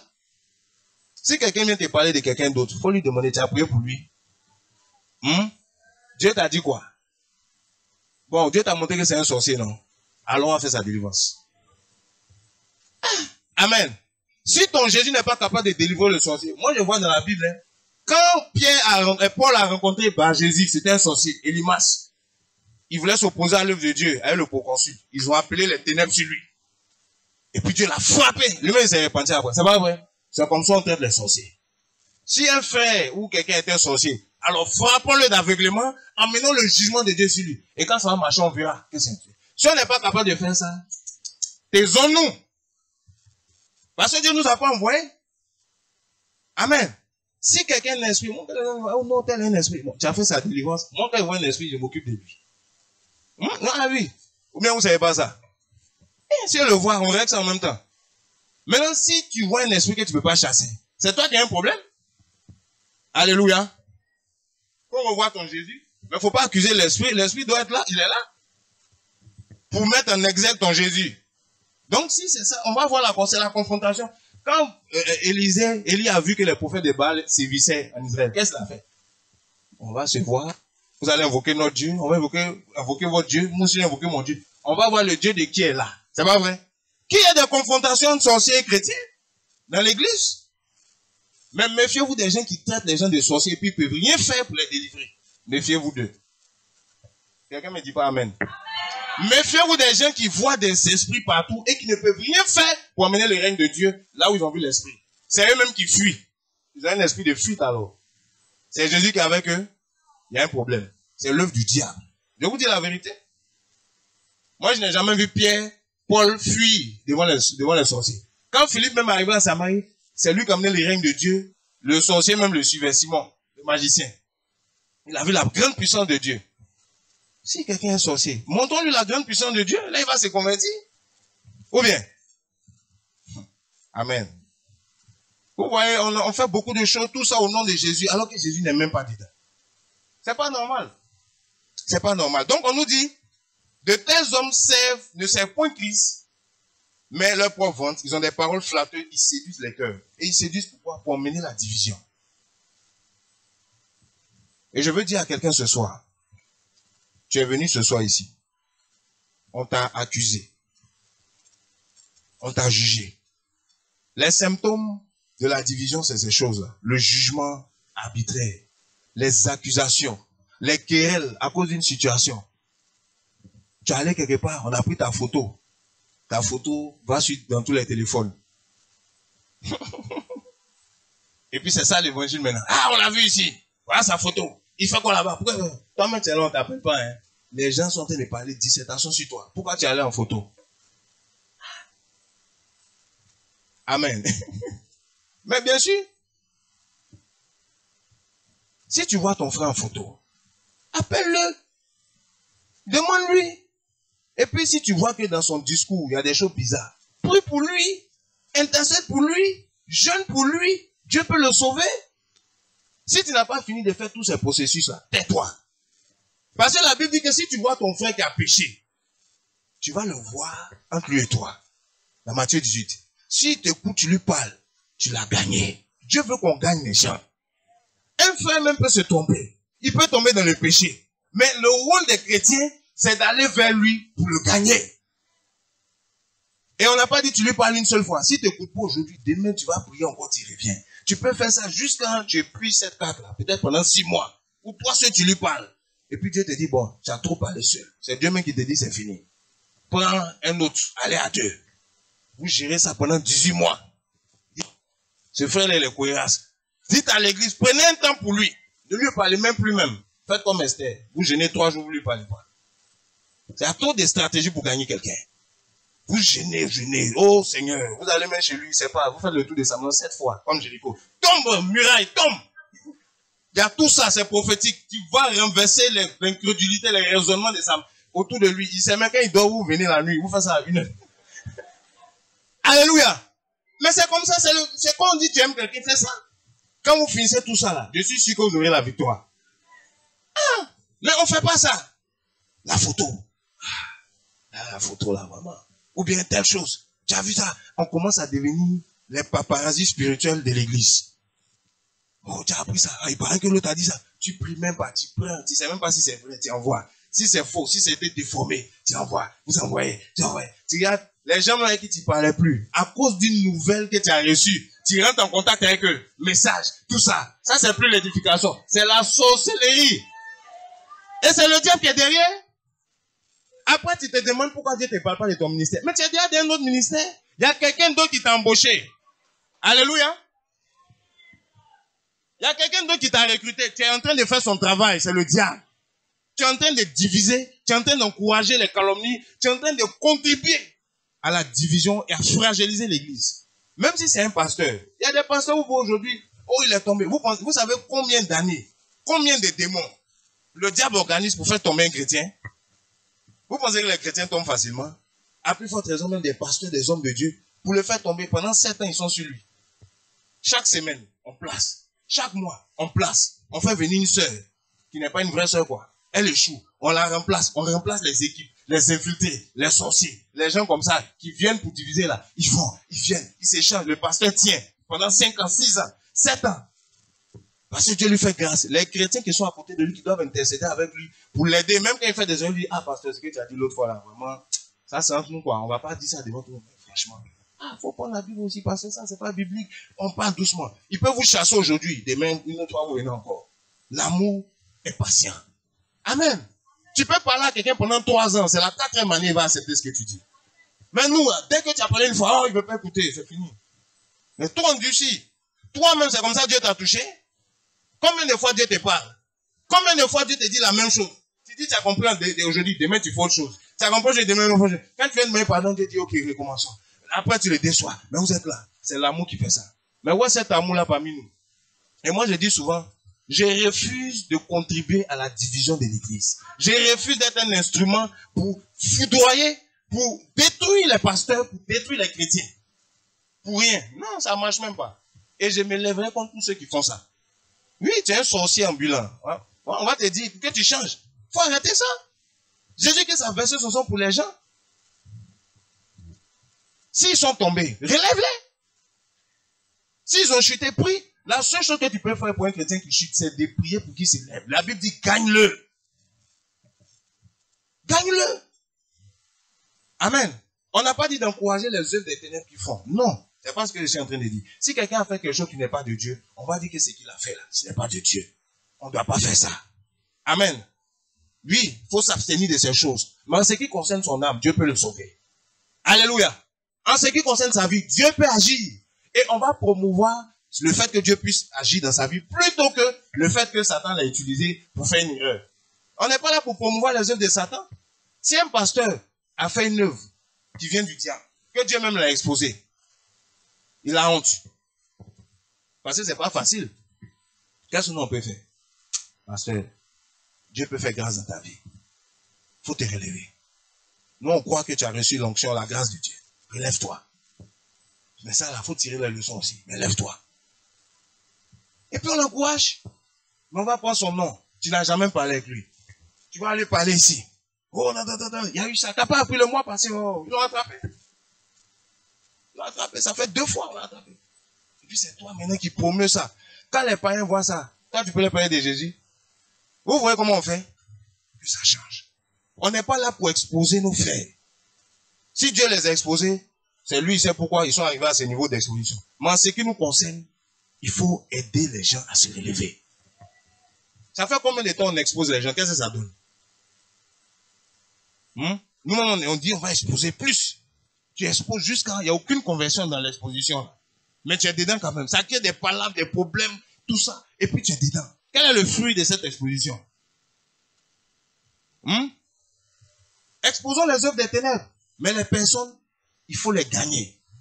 Alléluia. Il faut les gagner. Encourager le péché? Non. Participer aux œuvres des ténèbres? Non. Il faut les condamner avec véhémence. Mais les hommes, il ne faut pas les condamner. Amen. La Bible dit condamner les œuvres des ténèbres. On n'a pas dit condamner les gens. Amen. Est-ce que quelqu'un m'entend?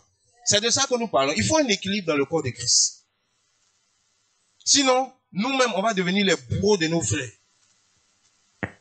Et je vais dire à quelqu'un ce soir, tu as été rejeté à cause d'une situation dans l'église, dans une communauté. Ton cœur est blessé. Ce soir, Dieu veut te restaurer avec ce message. C'est pas parce que les gens t'ont rejeté que Dieu te rejette. Et c'est pas parce que les gens t'ont rejeté que tu dois leur en vouloir. Forcément.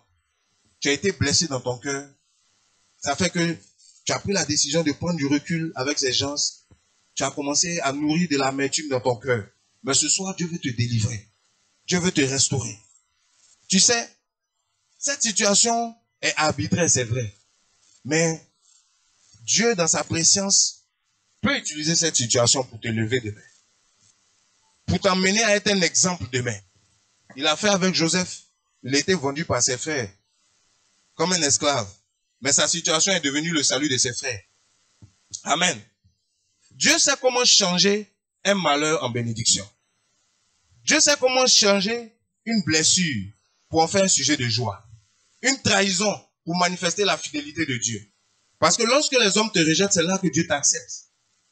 Et ce que les hommes ont dit que Dieu ne peut pas faire, il décide de le faire avec toi. Pas parce qu'il est contre les autres, mais parce qu'il veut montrer que ses voix ne sont pas nos voix et ses pensées ne sont pas nos pensées. Donc dans le corps de Christ, il y a des gens comme ça, il y a la polémique sur eux. Dieu utilise ça pour confondre les gens. Moi, j'ai déjà vu des gens que je pensais qu'ils étaient polémiques. Et puis Dieu les a utilisés pour me faire du bien. J'étais confus. Il faut que ça t'arrive. Si ça t'arrive pas, c'est que tu n'as pas encore rencontré Dieu. Dieu va forcément utiliser des situations où toi tu pensais que tu savais pour te montrer que tu sais pas. Ça te rend humble. D'autres se disent, mais parce que moi aussi j'étais quelqu'un comme ça. Oh, faut casser, faut casser. Je vais me casser aussi. Voilà. Mais Dieu me dit, il y a un temps pour casser, il y a un temps pour bâtir. Si à un moment donné c'est utile de casser, il y a des moments où c'est mieux de bâtir que de casser. Il faut discerner les saisons de ta vie. Dieu appelle Jérémie. Il lui dit, il t'a suscité pour abattre, pour détruire, mais aussi pour bâtir. Alléluia. Il a dit, mais c'est un prophète bizarre. Il est contradictoire. Il est confus. Pourquoi lui il casse et puis après il veut bâtir? C'est parce que Dieu a une houlette et puis il a un bâton. C'est parce que Dieu est l'alpha et puis il est l'oméga. Dieu peut casser pendant un temps. Et puis après il dit, bon, on va bâtir maintenant. Alléluia. Or, si tu es un enfant de Dieu, que tu as l'esprit de Dieu, tu es comme du vent. Des fois, tu souffles à droite, des fois aussi, tu souffles à gauche. Donc, si actuellement, je souffle à gauche, c'est ça. Alléluia. Oui, il faut se laisser guider par Dieu. Il ne faut pas être des vieilles outils. Comme tu fonctionnais d'une certaine manière il y a 5 ans, donc Dieu va toujours fonctionner comme ça et toi. Non. En ce moment-là, il faut bâtir. Mes frères, ce n'est pas le temps de casser l'œuvre de Dieu. Les païens nous regardent. Les incrédules nous regardent. Il y a des âmes à gagner. Ce n'est pas le moment où l'église doit se battre avec elle-même.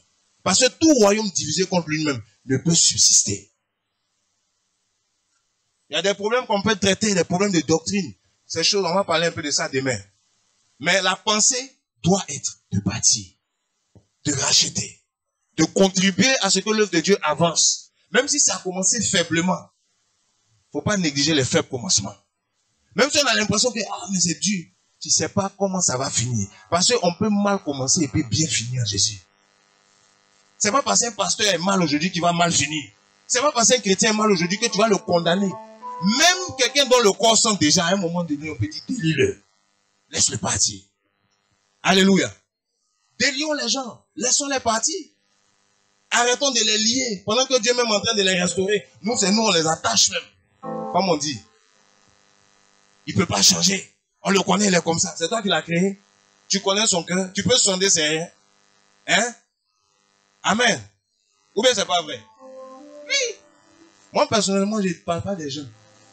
Je dénonce les œuvres. Les gens là, c'est Dieu qui les a créés. Le plus maudit des pasteurs actuellement, il peut être le plus béni demain. Le plus maudit des chrétiens aujourd'hui. Moi-même là, j'étais un maudit dans ma famille. On m'a maudit. Vous me voyez comme ça. Il ne va jamais réussir. Tout ça, là, on a dit. Oh, de la poussière, du fumier, de la boue. J'étais là-bas. Dieu allait me chercher dans l'impudicité, la drogue. Et puis, il m'a lavé. Il dit, ça, c'est un prédicateur, c'est un apôtre qui est là. Il y a des hommes de Dieu qui vont être engendrés par son ministère. Il y a des gens qui vont se convertir au travers de sa vie. Donc, je vais le nettoyer, je vais le préparer. Et puis, Dieu a commencé à faire son travail. Les gens ne voient pas. Oh, lui là, il est fini. Attendez un peu. Il n'est pas fini. Tu es comme ça ce soir. Il y a la boue sur toi. Dieu va te laver. Dieu va te nettoyer. On a dit tu ne vas pas réussir. On a dit que non. Quand tu pries, mais on ne voit pas ton Dieu. Dieu te dit quelque chose. Ce n'est pas les hommes qui t'ont créé. C'est Dieu. C'est ce que lui dit sur ta vie. C'est ça qui va s'accomplir. Les hommes peuvent parler, mais au commencement était la parole. La parole était avec Dieu. Oh, c'est cette parole-là qui a créé ta vie. C'est cette parole-là qui a prévu ton avenir. C'est cette parole-là qui a prévu tes saisons. Les saisons de ta vie n'appartiennent pas à un homme. Ça n'appartient pas à ton père. Ça n'appartient pas à tes parents. Mais ni à tes frères. Tes frères peuvent te vendre comme un esclave. Alors que Dieu a prévu qu'un jour tu seras élevé. Ta gerbe sera élevée. Ton étoile va briller. Et je veux dire à quelqu'un, tu es venu ici découragé. Tu ne vas pas repartir découragé. Dieu veut t'encourager. Que les blessures de ton cœur sois guéri ce soir. Que les larmes qui coulent sur tes joues soient séchées ce soir. Au nom de Jésus-Christ. Dans le corps de Christ, même si tu ne sais pas encore quand Dieu t'a appelé, ce n'est pas le plus important. Suis Dieu. Un matin, la lumière qui est sur toi va briller. Un matin, la grâce de Dieu qui est sur toi va parler. Un matin, ce que Dieu a fait de toi dans le secret, il va exposer cela. Un matin, ce que les hommes ne voyaient pas, ils vont commencer à voir. Il y a un temps pour être caché. Je vais dire à quelqu'un, il y a un temps pour être vu. Il y a un temps pour être caché, il y a un temps pour être vu. Si pendant un moment Dieu t'avait caché, le temps va venir où on va te voir. Pas pour que tu te glorifies, mais pour que la gloire de Dieu brille sur ton visage. Sèche tes larmes. Il y a des gens ce soir qui ont été blessés dans leur cœur. Pour plusieurs raisons. Tu as l'impression que Dieu t'a oublié, que les gens aussi t'ont oublié. Viens te dire quelque chose. Le fait que les gens t'ont oublié ne veut pas dire que Dieu t'a oublié.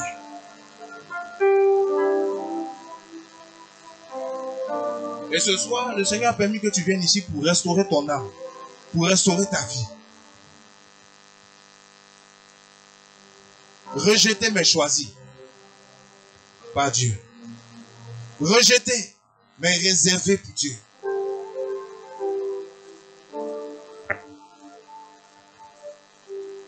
On va se tenir debout, on va prier dans cette situation. Je vais te donner un sujet de prière. Un sujet sur lequel on va s'accorder pour prier. On a parlé de la division. Tu t'es rendu compte que quand on était en train de partager, involontairement, tu as certainement contribué à la division de tes frères. Tu as certainement contribué à la division dans un groupe de prière ou dans un endroit où tu étais.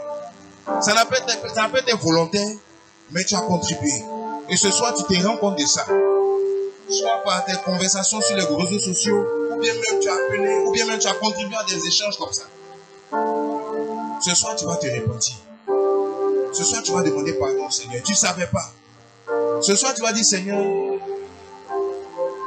pardonne-moi, change-moi. Aide-moi à être un outil qui va consolider l'unité, qui va consolider l'amour, qui va consolider de l'édification du corps de Christ et non pas de détruire. Tu peux élever la voix là. Demande pardon au Seigneur. Parle au Seigneur ce soir. Oh Jésus. Comment te dire ce que je ressens? Tes bienfaits sont trop grands. Du fond de mon âme coule des larmes qui traduisent mon silence. Comment te dire ce que je ressens?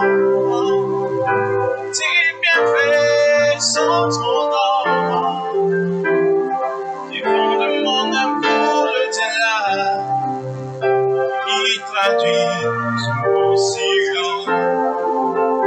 Que ma vie soit une fleur, parfum, toi Seigneur. Que ma vie soit une fleur. Puis le Seigneur là où tu es. Dis Seigneur, que ma vie contribue à l'édification. Je ne veux plus jamais me retrouver en train de diviser, en train de contribuer à l'œuvre du diable. Aide-moi Seigneur.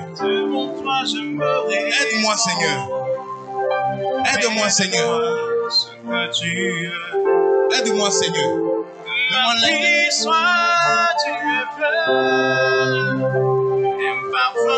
Si tu te rappelles de certaines situations particulières, parle de ça à Dieu. Au nom de Jésus.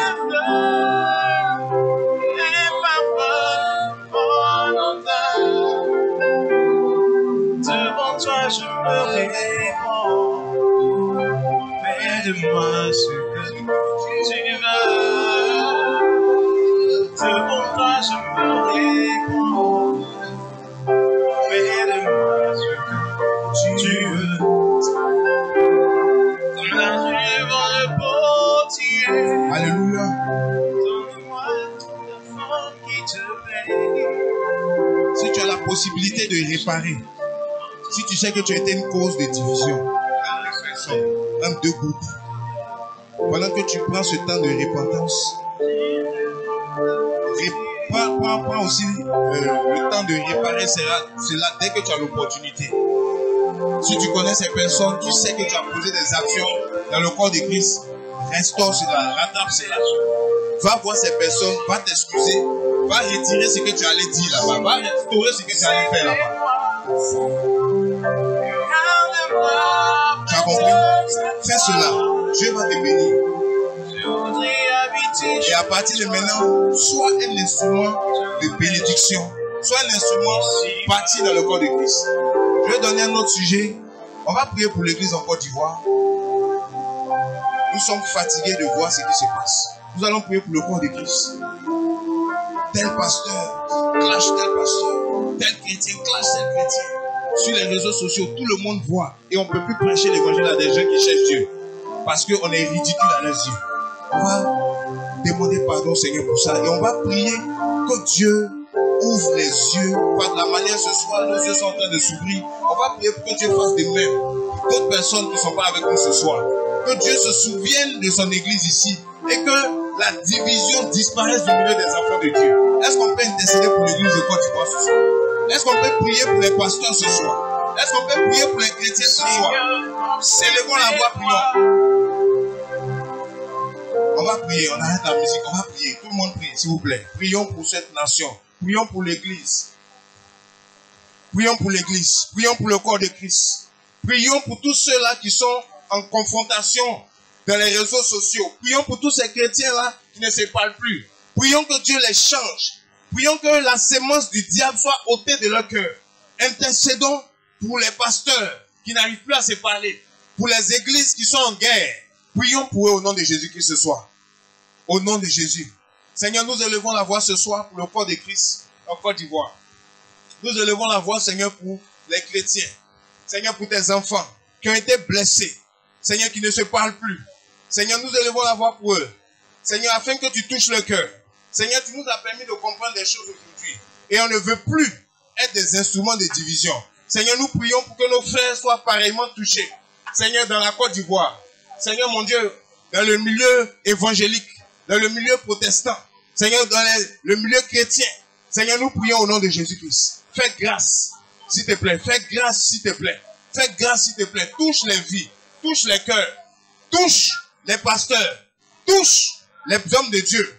Touche, Seigneur, mon Dieu, mon roi, tous ces leaders chrétiens, ces bergers, Seigneur, qui sont divisés. Seigneur, mon Dieu, qui sont exposés. Seigneur, mon Dieu, dans la désunion. Seigneur, nous prions afin que tu les touches, que tu restaures leurs âmes, que tu guérisses les cœurs. Au nom de Jésus. Au nom de Jésus. Au nom de Jésus. Au nom de Jésus. Seigneur, fais grâce. Seigneur, fais grâce. S'il te plaît, papa. Au nom de Jésus. Que le témoignage des églises dans cette nation change. Que le témoignage de l'église, Seigneur mon Dieu, dans notre génération change. Que l'église ne soit plus synonyme de division, mais que l'église soit synonyme d'unité. Au nom puissant de Jésus. Au nom de Jésus. Au nom de Jésus. Alléluia. Alléluia. Alléluia.